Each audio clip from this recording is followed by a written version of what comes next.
They mocked my uniform, dismissed my medals, and called me a disgrace, until the president rose, saluted me in silence, and revealed my true identity. What made the commander-in-chief salute? It's a moment etched in my memory forever. My family, who had always dismissed my military service as worthless, who laughed at my uniform and ignored my medals, sat stunned as the President of the United States stood, saluted me, and told them exactly who I was. Their faces, pure shock. But the real question is, why did the President salute me? Hey everyone, I'm Riley Mitchell, 28, and a combat medic with the U.S. Army. When that call came about the White House ceremony, my hands literally trembled. For years, my family had openly, painfully, dismissed my military career. They called it worthless, they chuckled at my uniform, acted like my medals were costume jewelry, and branded me the family disappointment. Little did they know, a classified mission had changed everything. And they were about to learn the truth from the most powerful man in the world. Before I dive into how the President of the United States completely flipped my family script, let me know where you're watching from, and if this story resonates, please hit that subscribe button. My journey might just change how you see the people in uniform around you. I grew up in this picture-perfect colonial house in suburban Boston. In our world, success wasn't just desired, it was measured. It was about Ivy League degrees, prestigious careers, and academic achievements. My dad, Dr. William Mitchell, was the Dean of Economics at a renowned university. My mom, Dr. Margaret Mitchell, had made her name as a research scientist in biochemistry. My older brother, Ethan, was their golden child, graduating top of his class before joining a blue-chip law firm. The Mitchell family had a reputation, and everyone played their part, everyone except me. From my earliest memories, my path was mapped out, medicine at an Ivy League school. My parents had it all planned. Summers were filled with science camps, tutors ensured perfect grades, and I was constantly introduced to their colleagues' kids, all already on the right path. My bedroom walls weren't adorned with posters of pop stars, but with human anatomy charts and the periodic table. But something else entirely captured my imagination. When I was 9, my grandfather, my dad's father, would share stories about being a combat medic in World War II. My parents rarely spoke of his service, preferring to highlight his later career as a hospital administrator. But with me, he'd open up. I wasn't saving the world in some fancy lab. Riley, he'd tell me, his eyes distant with memories. I was saving it one soldier at a time, right there in the mud and blood. He showed me his medic badge once, explaining how he treated wounded men under fire in France. That badge, it meant more to me than all the academic trophies crammed into our family's display cabinet. In high school, I was good, but definitely not stellar academically. I maintained a solid B+ average, but I really shone in athletics, particularly track and swimming. My guidance counselor said I could aim for good schools, maybe not Harvard or Yale, but respectable institutions with strong pre-med programs. My parents, though, couldn't hide their disappointment at my SAT scores. Your brother had perfect scores, my mother would remind me, constantly. He had his pick of schools. When college application season arrived, I dutifully applied to all my parents' chosen universities. The rejection letters started rolling in, one by one. I was waitlisted at 2, accepted at 3, less prestigious institutions. Their disappointment was almost a physical presence. We'll make it work, my father sighed, but his tone conveyed exactly how much of a failure he considered me. State school for undergrad, then maybe you can transfer somewhere better. That spring, a military recruiter visited our high school. While my classmates ignored the Army table, I found myself drawn to it. The recruiter, a woman named Sergeant Amanda Wallace, spoke about serving with purpose, about medical roles in the military, about becoming part of something bigger than yourself. For the first time, I saw a path that truly called to me. At 19, after one miserable semester at the state university my parents had reluctantly accepted, I made my decision. I enlisted in the United States Army, with a specialty track for combat medicine. When I told my family over dinner, the reaction was worse than I'd imagined. The military? My father nearly choked on his wine. The military is for people who can't make it elsewhere. Is that what you think of yourself, Riley? My mother covered her face with her hands. Where did we go wrong with you? We gave you every opportunity. But it was my brother Ethan's response that cut deepest. He laughed. Actually laughed. Playing soldier, Riley? Really? You know they'll just stick you in some office filing papers, right? This isn't some movie where you'll be saving lives on the battlefield. I'm going to be a combat medic, I said firmly, though my voice shook. Like Grandpa. Your grandfather became something respectable after the war, my father countered. He didn't waste his potential. That night, I sat on my childhood bed, looking at the university acceptance letter and my enlistment papers. By morning, my decision was firm. 2 weeks later, I was on a bus to basic training, my parents' disapproval and my brother's mockery following me like shadows. Basic training tested me in ways I'd never imagined. The physical demands were intense, but the mental challenges were even greater. For the first time in my life, I wasn't being measured against my brilliant family, but against my own potential. Drill sergeants didn't care about my SAT scores or my family's academic pedigree. They cared about my determination, my teamwork, my ability to perform under pressure. And I thrived. I finished near the top of my basic training class and moved on to advanced individual training for combat medicine. There, I truly found my calling. My instructors noticed my focus and dedication. One told me, "Mitchell, you've got the hands and the head for this work. More importantly, you've got the heart." When I came home for my first Christmas in uniform, I thought things might be different. I'd graduated with honors from my training programs. I had ribbons on my chest and pride in my posture. But nothing had changed. "When will you be done playing dress-up?" my mother asked as I helped her prepare dinner. "The uniform looks cute," my brother said with a smirk, "but let's be honest, you're probably just handing out aspirin at some clinic." They asked no questions about my training, showed no interest in what I'd learned or accomplished. My father changed the subject every time I mentioned the Army. By the time I returned to base, I understood. My family would never see value in the path I'd chosen. I would have to find that validation elsewhere. My training as a combat medic was intense and all-consuming. We learned to start IVs while wearing chemical protective gear, to apply tourniquets in the dark, to assess patients under simulated gunfire. The instructors pushed us beyond what we thought were our limits, then pushed us further. In combat, you don't get second chances, they reminded us daily. Your training has to be perfect, because the battlefield doesn't allow for mistakes. I discovered I had natural abilities that surprised even me. My hands remained steady during high-stress scenarios. I could memorize protocols quickly and apply them under pressure. My shooting qualified as expert level, and my physical fitness scores ranked among the top in my unit. For the first time in my life, I wasn't living in anyone's shadow. I was carving my own path. Upon completing my medical training, I was assigned to the 10th Mountain Division and soon received orders for Afghanistan. Before deployment, I called my parents, hoping they might show some concern or support. "Afghanistan," my mother said, her voice flat. "I suppose that was inevitable with your career choice." "Just keep your head down," my father added. "No heroics." There was no "be safe," or "we're proud of you." No care packages followed me overseas, no supportive letters arrived while my fellow soldiers received mail from home. But in Afghanistan, I found a different kind of family. My squad became the support system I never had. We shared our fears during long nights on guard duty, celebrated birthdays with makeshift cakes from MRE ingredients, and protected each other during missions outside the wire. Sergeant Lisa Jackson, our squad leader, became the mentor I'd always craved, tough but fair, demanding excellence while acknowledging achievement. 3 months into my deployment, our convoy hit an improvised explosive device. The blast flipped the lead vehicle, seriously wounding 2 soldiers inside. Without hesitation, I ran to the smoking wreckage, my medical bag clutched against my chest. Enemy fire crackled around us as I dragged Staff Sergeant Ryan Cooper from the vehicle and began treatment. His femoral artery was severed, blood pulsing onto the dusty road. "Stay with me, Cooper," I urged as I applied a combat tourniquet and started in 4, all under fire. The medevac helicopter arrived 14 minutes later. 14 minutes during which I kept him alive through manual pressure, fluids, and sheer determination. Captain Michael Williams witnessed my actions that day. "Mitchell, you have ice in your veins," he told me afterward. "Cooper would be dead if not for you." Word of the incident traveled up the chain of command. I received an Army Commendation Medal with a V device for valor. When I called home to share the news, my mother responded, "That's nice, dear. Did you hear Ethan made junior partner at his firm?" As months passed, I grew into my role. I treated everything from battle wounds to common illnesses, earning respect from infantry soldiers who typically viewed support personnel with skepticism. I was promoted to sergeant ahead of schedule, based on my performance. My commanding officer noted in my evaluation that I displayed exceptional medical skills under combat conditions and leadership beyond her years. During my 18-month deployment, I saved 11 lives in direct combat situations. Each time I stabilized a wounded soldier long enough for evacuation, I felt a purpose so clear and powerful that my family's disapproval seemed increasingly irrelevant. When my brother Ethan graduated from law school during my deployment, my parents threw an elaborate party. They flew me home on leave for the occasion, seemingly more to maintain appearances than from any genuine desire to see me. The contrast between my daily reality and their privileged bubble struck me immediately.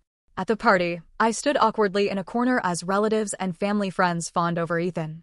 My dress uniform drew curious glances, but few questions.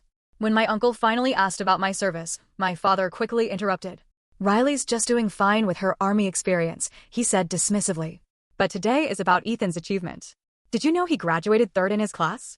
Later that evening, my mother noticed the ribbons on my uniform. "What are those colorful things for?" she asked, as if they were costume jewelry rather than symbols of service and sacrifice.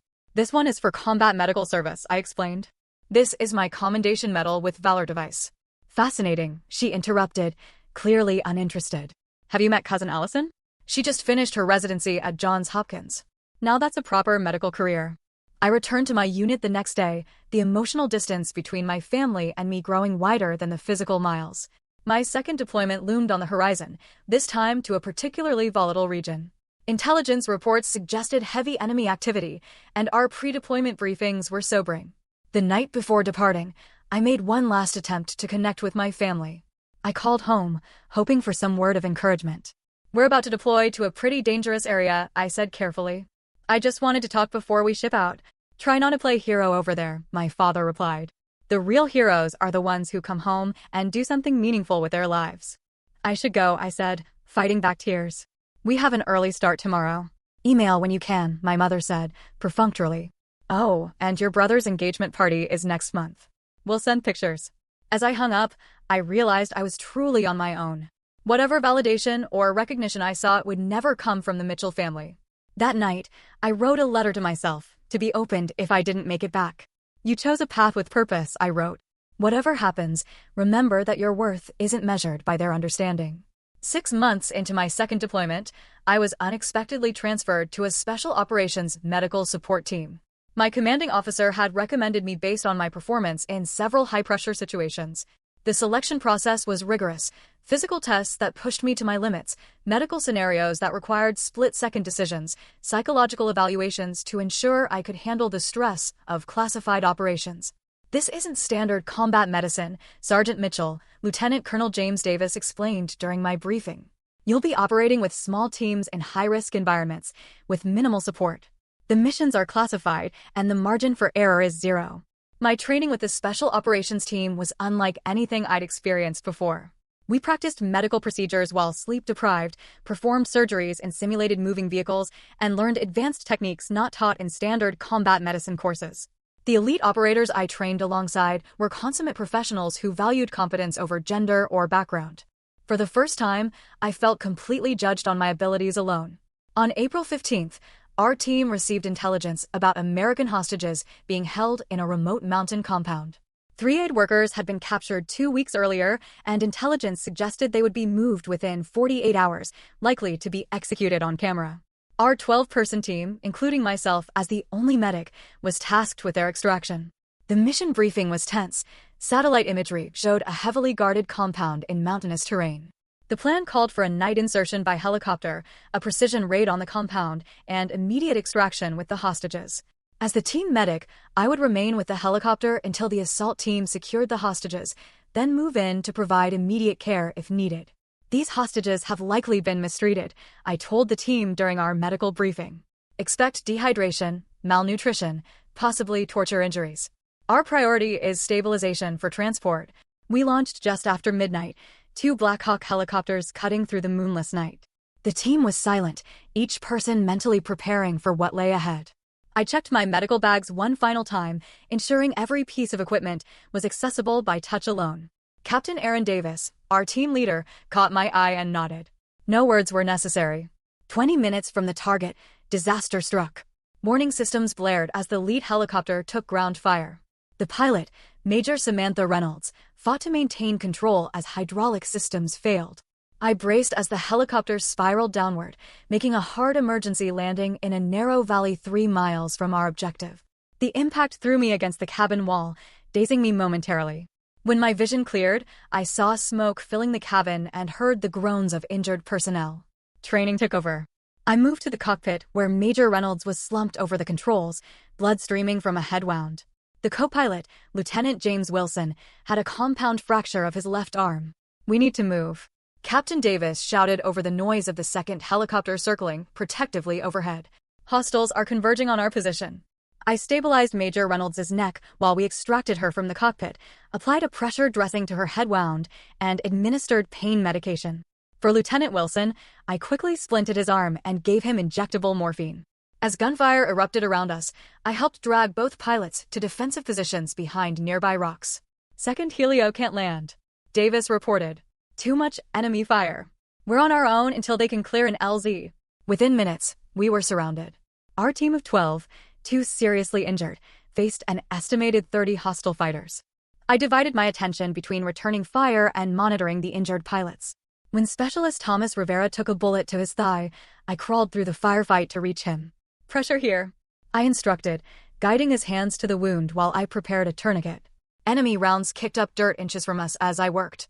For 4 hours, we held our position, ammunition running dangerously low. I moved between the wounded, changing dressings, administering fluids, and maintaining airways. When Master Sergeant Derek Phillips was hit in the chest, the bullet narrowly missing his heart, I performed an emergency needle decompression for his collapsed lung, using a penlight clenched between my teeth to see. Mitchell, Captain Davis called out. We need coordinates for an airstrike. You're the only one with a line of sight to the enemy's main position. I crawled to the edge of our defensive perimeter, exposing myself to enemy fire to get the necessary visual. A bullet grazed my helmet as I called in precise coordinates over the radio. Minutes later, the thunder of fighter jets preceded an explosion that silenced half the enemy positions. As night gave way to dawn, our situation deteriorated further. Major Reynolds' condition was worsening, and we had 3 more wounded team members. When enemy fighters flanked our position, a grenade exploded near me, sending shrapnel into my left leg. The pain was immediate and intense, but there was no time to address it. Sergeant Kyle Bennett was critically wounded in the same blast. Despite my injury, I dragged him 20 yards to better cover, applied a chest seal to his sucking wound, and started in 4 while using my body to shield him from incoming fire. Stay with me, Bennett, I urged, watching his oxygen saturation drop on my portable monitor. Your kids need you to fight. By noon, enemy reinforcements had arrived. Captain Davis made the difficult decision to split our team. Mitchell, you take the 4 most wounded and head east toward that ridgeline. The rest of us will create a diversion. Second Helio, we'll extract you there. I organized the evacuation, creating improvised stretchers for Major Reynolds and Sergeant Bennett.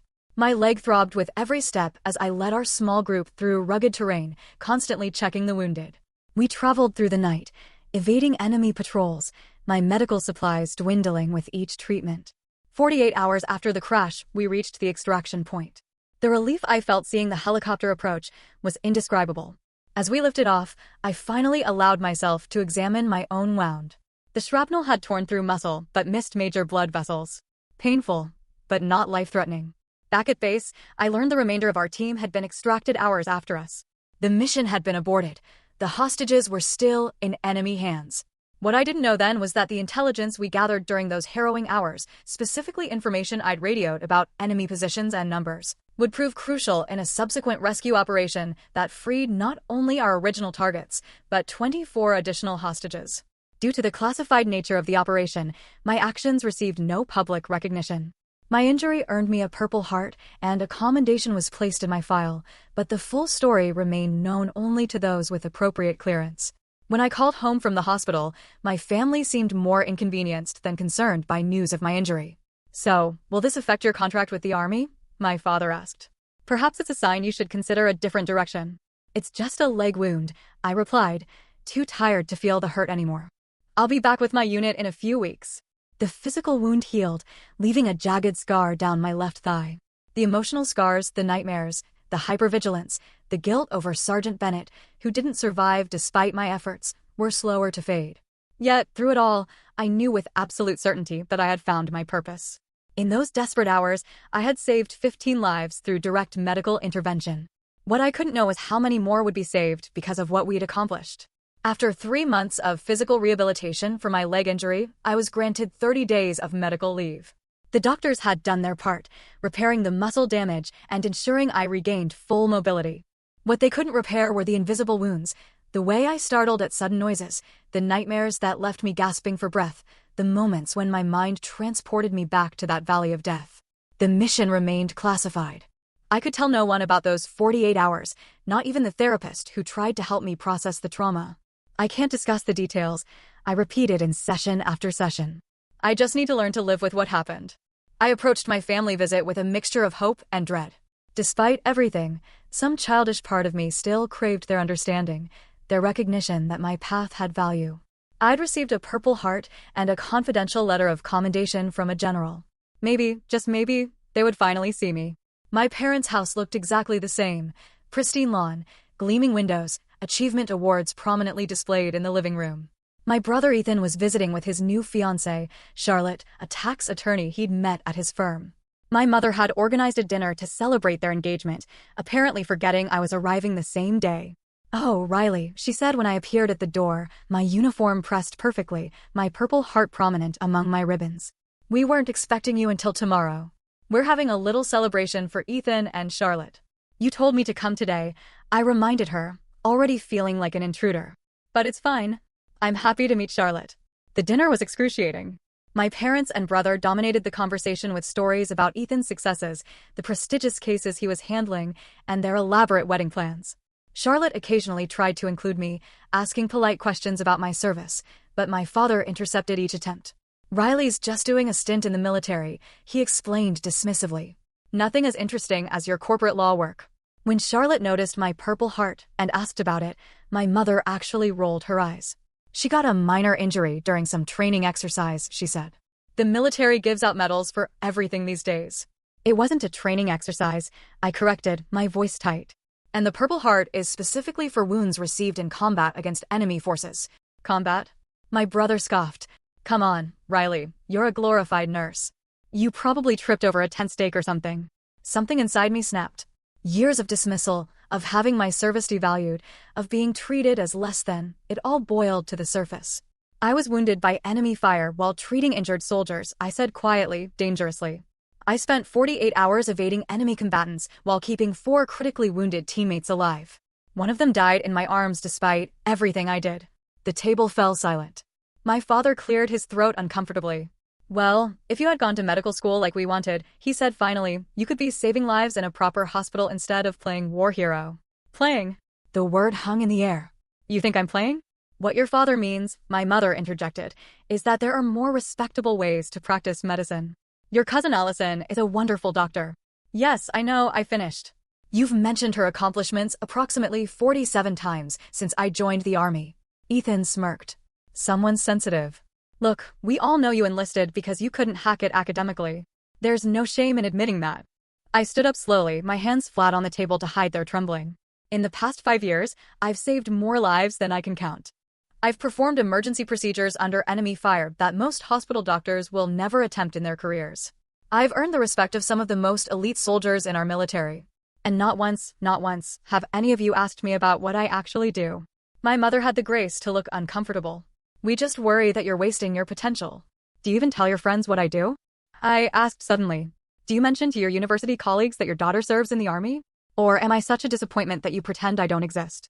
The flicker in my father's eyes told me everything. "The military is a perfectly respectable temporary career," he said stiffly. "We just always expected more from you." "Expected more?" I laughed bitterly. "I've been shot at, blown up, and operated on dying men with nothing but basic supplies in my training. I've held soldiers' hands as they took their last breaths. I've written letters to parents explaining how brave their children were in their final moments. What exactly were you expecting from me that would be more than that?" "A real career," my father snapped. "A respectable position in society, not playing soldier in the desert. You've always been the family disappointment, Riley.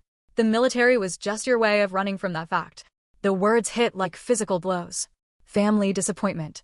Even though I'd heard the sentiment before, having it stated so explicitly tore something open inside me. I walked out without another word, ignoring my mother's half-hearted call to come back in.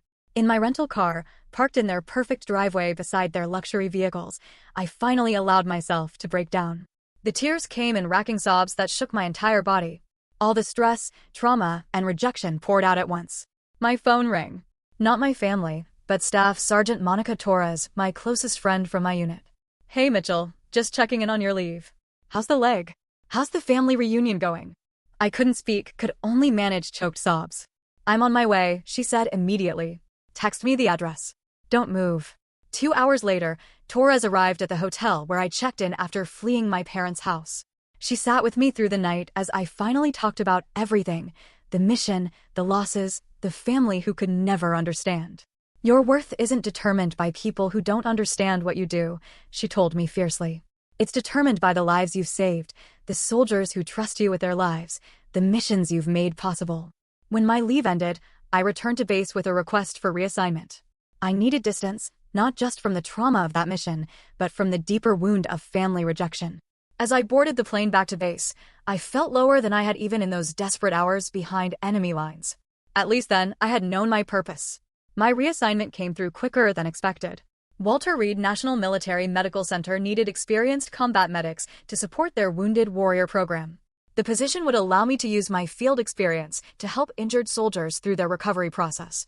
It also meant I would be stationed within driving distance of Washington, D.C., far enough from Boston to avoid casual family visits, but close enough if a real emergency arose. At Walter Reed, I found renewed purpose. The wounded warriors I worked with understood what I'd been through in ways my family never could. Many had served in similar operations, faced similar dangers. We spoke the same language, recognized the same nightmares. Captain James Rodriguez, who had lost both legs to an IED, became one of my regular patients. During his physical therapy sessions, we developed a rapport built on mutual respect. "You have a gift, Sergeant Mitchell," he told me one day after a particularly difficult session. "You understand both the physical and psychological aspects of combat injury. That's rare." I threw myself into my work, developing new protocols for pain management during physical therapy and creating support groups for soldiers dealing with combat trauma. My commanding officer, Colonel Patricia Wright, took notice. "Your innovations are making a difference," she told me during my performance review. "The recovery rates for patients in your program are 15% higher than standard protocols." Meanwhile, unknown to me, my former teammates from the Special Operations Unit had been sharing stories of my actions during our ill-fated mission. Captain Davis, now promoted to major, had submitted a detailed account of my performance during those 48 hours to higher command. The intelligence gathered during our operation had indeed led to the successful rescue of the original hostages, plus additional captives, and disrupted a terrorist network planning attacks on American soil. 6 months after my transfer to Walter Reed, I received a cryptic call from the Pentagon. "Sergeant Mitchell," said a formal voice I didn't recognize, "please report to the office of the Secretary of the Army at 0900 tomorrow. Dress uniform required." My stomach nodded. Such summons rarely meant good news.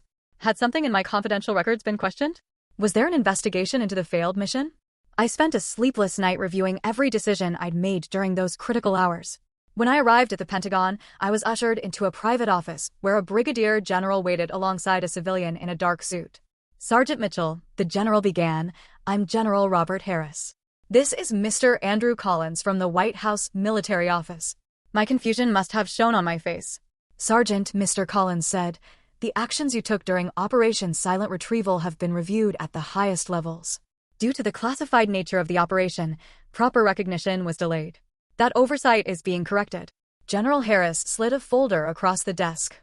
"You are being awarded the Distinguished Service Cross for extraordinary heroism in connection with military operations against an armed hostile force. The President himself will present the medal in a ceremony next week." I stared at the document, unable to process what I was hearing.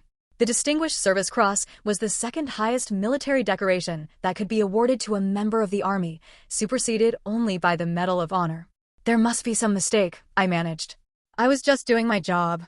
"No mistake, Sergeant," General Harris said firmly. "The intelligence you provided while wounded and under fire led directly to the rescue of 27 hostages and the prevention of 3 planned terrorist attacks on U.S. soil. 15 lives were saved by your direct medical intervention during the operation. Your actions exemplify the highest traditions of military service." Mr. Collins explained that certain details of the operation had been declassified specifically for the ceremony. "The President feels strongly that your heroism should be publicly recognized," he said. As I left the Pentagon, still in shock, I faced a decision. Should I invite my family to the ceremony? Despite everything, some part of me still hoped for their approval, their understanding. After hours of internal debate, I sent a simple text message to my parents.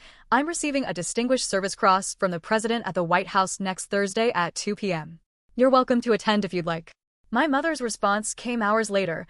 "We'll check our schedules. Your father has a faculty meeting that might conflict." I laughed bitterly at the response. A faculty meeting might conflict with their daughter receiving one of the nation's highest military honors from the President of the United States. Eventually, they confirmed they would attend, along with my brother, their tone suggesting they were doing me a favor. The day of the ceremony arrived with perfect spring weather in Washington. The White House East Room had been prepared with rows of chairs for the invited guests and a small stage area where the president would present the medals. 3 other service members were being honored alongside me. I arrived early, my dress uniform immaculate, ribbons and badges perfectly placed. As I waited in an antechamber, I saw my family enter the main room through a side door. They looked uncomfortable and out of place despite their expensive clothes. They took seats near the back, my father checking his watch repeatedly. The ceremony began with military precision. Each recipient's story was told in turn, our actions described in formal military language that somehow failed to capture the chaos, fear, and desperation of those moments. When my turn came, I stood at attention as the military aide read the citation. Sergeant Riley Mitchell distinguished herself by exceptionally valorous conduct in the face of the enemy while serving as a combat medic with Operations Task Force Dagger. When her helicopter was shot down in hostile territory, Sergeant Mitchell, despite being wounded by shrapnel, provided life-saving care to multiple casualties while under direct enemy fire, as the citation continued. I saw my family's expressions change from polite attention to shock. They had never heard these details, had never known what I had actually experienced. Sergeant Mitchell's actions directly saved the lives of 15 U.S. service members. Additionally, intelligence she provided while under fire was instrumental in a subsequent operation that rescued 27 hostages and prevented planned terrorist attacks on U.S. soil. The president stood then, a rare departure from protocol. He looked directly at me as he spoke. "The citation doesn't tell the whole story," he said. "Sergeant Mitchell didn't save just her team. She made possible the rescue of innocent civilians being held for execution. She helped prevent attacks that would have taken American lives on our own soil.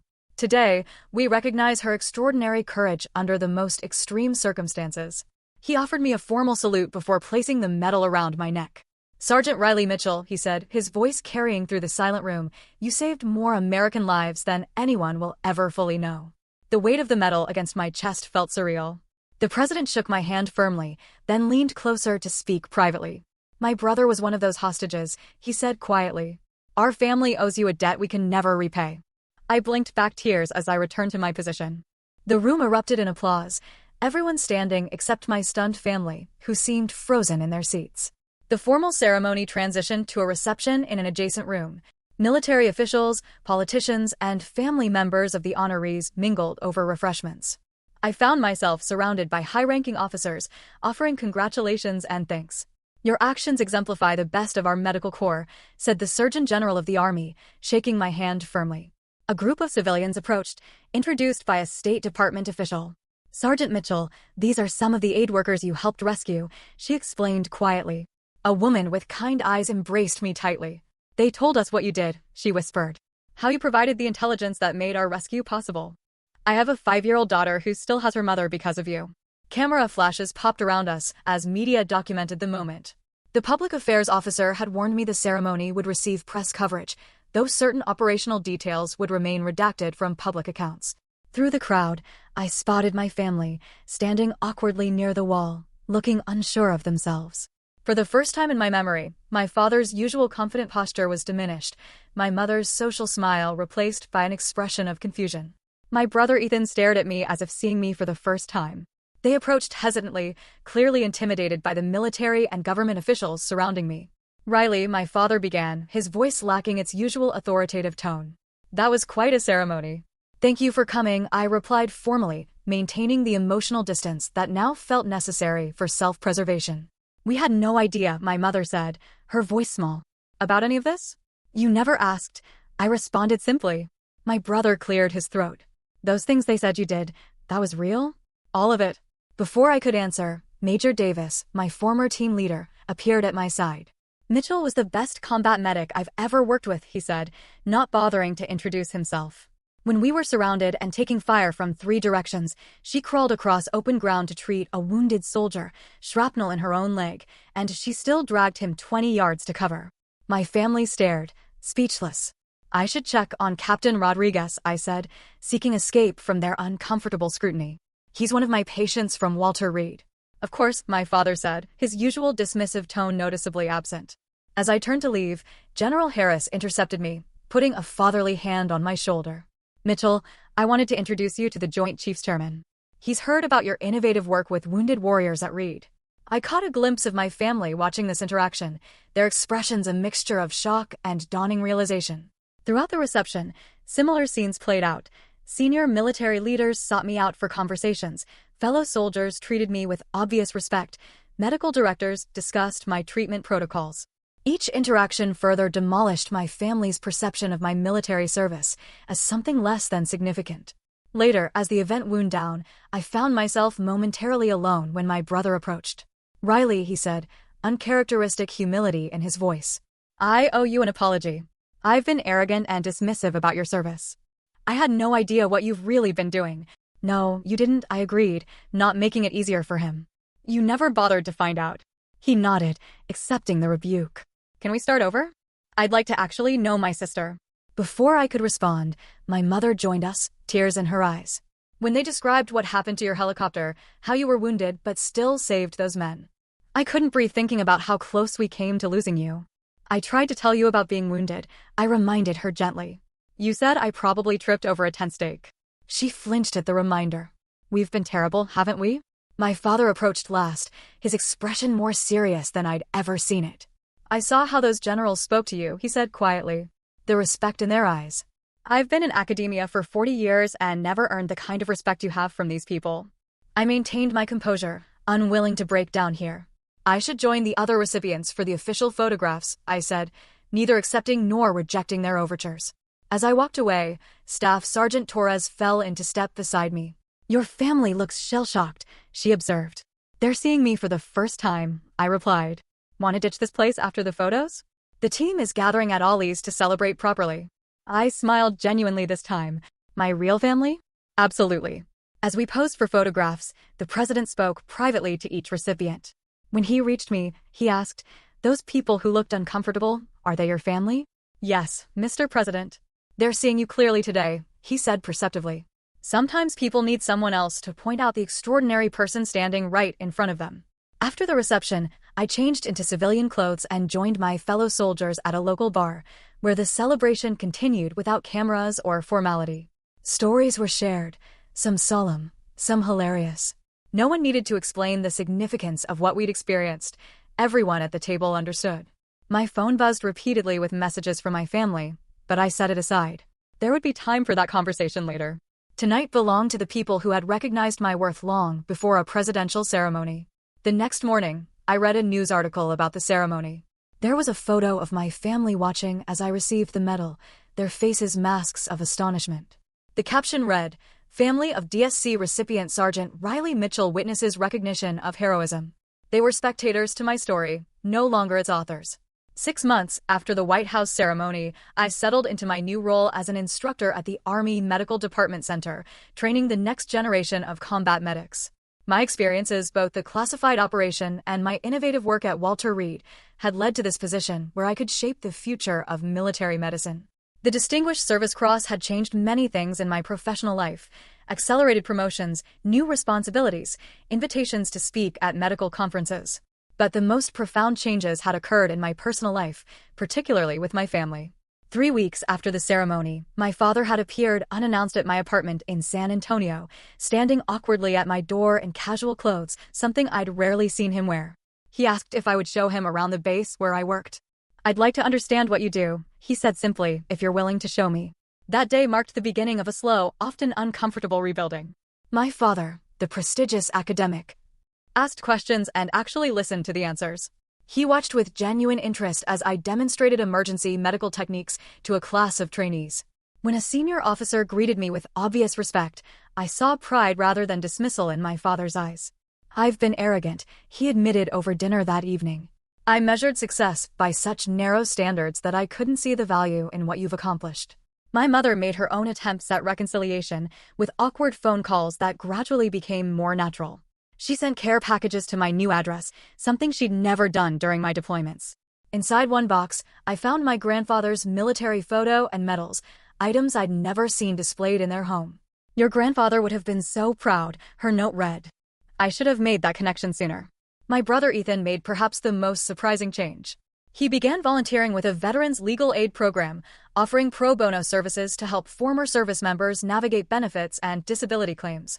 During one of our now regular phone calls, he explained, "I wanted to understand your world better. These veterans have opened my eyes to what service really means." 3 months after the ceremony, I agreed to attend a family therapy session during a visit home. In that sterile office, with a compassionate but firm therapist, my parents finally articulated what had driven their dismissal of my military service. "I was terrified from the moment you enlisted," my mother confessed, tears streaming down her face. "Every news report about casualties in Afghanistan felt like a knife in my heart. It was easier to pretend your job wasn't dangerous than to face that fear every day." My father, always more stoic, struggled to express his emotions. When my father came back from World War II, he was changed, he finally said. The things he saw as a medic haunted him. "I grew up watching that pain. When you chose the same path, all I could think was that I'd failed to protect you from that suffering." "You couldn't have protected me," I said gently, "but you could have supported me." The therapist helped us navigate years of miscommunication and hurt, establishing healthier patterns for moving forward. We would never have the easy closeness some families enjoyed, but we were learning to respect our differences and find common ground. During a Thanksgiving visit home, my first holiday there in years, I discovered something that shifted my understanding of my father. While helping him search for a book in his study, I found a worn magazine in his desk drawer. It was a military recruitment brochure from the 1970s, with notes in my father's handwriting. "Did you consider enlisting?" I asked, showing him the brochure. His expression softened with memory. "I was all set to join the medical corps after college. Had my physical, signed the paperwork." "What happened?" "Your grandfather talked me out of it," my father said. "He said he'd seen enough Mitchell men come home damaged by war. He wanted different for me." He looked at me with new understanding. "I think I was hard on you partly because you had the courage to follow a path I abandoned." That Thanksgiving dinner was different from any other in my memory. My family had invited both my military friends and their academic colleagues. The table represented two worlds that had once seemed incompatible to me. My mother had displayed my medals in the living room alongside Ethan's law degree and my father's academic awards. When a family friend asked about the Distinguished Service Cross, it was my father who explained its significance, with unmistakable pride. "Only 16 have been awarded during the global war on terror," he said. "Riley's actions saved dozens of American lives." After dinner, my mother showed me something she'd done in private. She had created a shadow box containing the news articles about the ceremony, photographs of me in uniform, and a map marking the locations of my deployments. "I should have celebrated your service all along," she said quietly. "I'm trying to make up for lost time." These gestures of recognition felt validating, but I had come to understand something more profound during our months of reconciliation. My worth had never actually depended on their validation. The president's words hadn't made me valuable, they had merely illuminated the value that was already there. One evening at the training center, a young recruit approached me after class. "Sergeant Mitchell," she said earnestly, "I joined because of the news stories about you. I wanted to make that kind of difference." "The medals don't make the medic," I told her. "It's the willingness to run toward the wounded when everyone else is running away. It's doing your job even when no one is watching or understanding its importance." Looking at her determined face, I saw something of myself from years earlier, seeking purpose, wanting to make a difference. The difference was that she had begun her journey with public recognition I had craved for years. Would that recognition have changed anything fundamental about my service or my character? "Find your purpose," I continued. "The recognition may come, or it may not. But the lives you save and the difference you make, that's what matters. That's what you'll carry with you." As I spoke those words, I realized I was finally free from needing my family's approval. The president's words had changed how my family saw me, but the truth was, I'd already saved myself long before he said I saved others. Today, my family relationships continue to heal, boundaries firmly in place, but with genuine effort on all sides. My father recently attended a military medicine conference where I presented, sitting in the front row and asking thoughtful questions. My mother calls regularly, listening more than talking. My brother and I have discovered common ground in our different types of service. What about you? Have you ever had your worth questioned by those who should have valued you most? Have you found validation from unexpected sources that changed how others saw you? I'd love to hear your stories in the comments below. And if this journey resonated with you, please hit that subscribe button and share this video with someone who might need to hear that their worth isn't determined by others' recognition. Thank you for listening to my story, and remember, sometimes the people who understand your value least are those who should know it best.